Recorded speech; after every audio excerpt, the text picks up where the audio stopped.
Hello,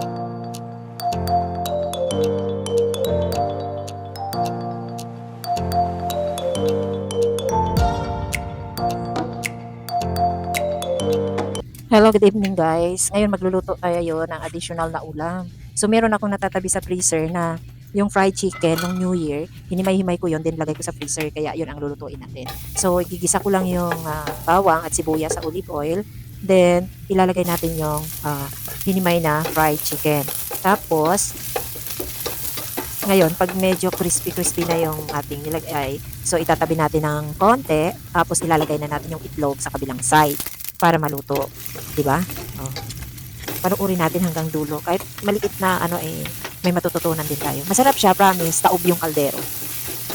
So ayan na. So itatabi lang natin kasi medyo ano siya, na fried na. So ngayon, ilalagay natin sa tabi yung itlog. Ngayon, sa itlog naman kailangan maluto siya, walang yung hindi ba yung tuyo na siya. Tapos lagyan mo lang ng asin, konting asin. Tapos di pag ano na yan, para kang ihalo-haluin mo na. Lagyan mo rin ng paminta para masarap. Medyo ano siya, basta masarap siya. Walang imi. Ayan. So mix-mix lang natin hanggang maluto lahat ng itlog. Ayan. Pag yan ay luto na, hindi na siya malambot. So parang wala na siyang ano, tawag dito, basa-basa. Ayan, pwede na nating ihalo.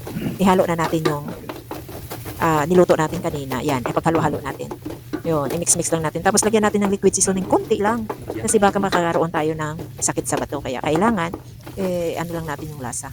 Ayan, ilagyan natin ng onion leaves para may gulay. Ayan, kunting, yan. Then, so, good for, ano yan, good for 5 person. O, ayan, konti lang naman yan. Yan. Tapos, ilalagay na natin sa plato. Then, lagyan ng onion leaves sa taas. O, di ba maganda na? At masarap pa ang lasa, promise. Try nyo. Pag may mga leftover kayo, kahit sa isda, pwedeng gawin ganyan. O, di ba? O, ayan na. Kumain na nga tayo. Sarap ng kain natin. O, kumain na agad. Hindi na inantay yung iba. O, di ba? Charot. Thank you. Sana may natutunan. Huwag kalimutan mag-subscribe, like, and share. Salamat.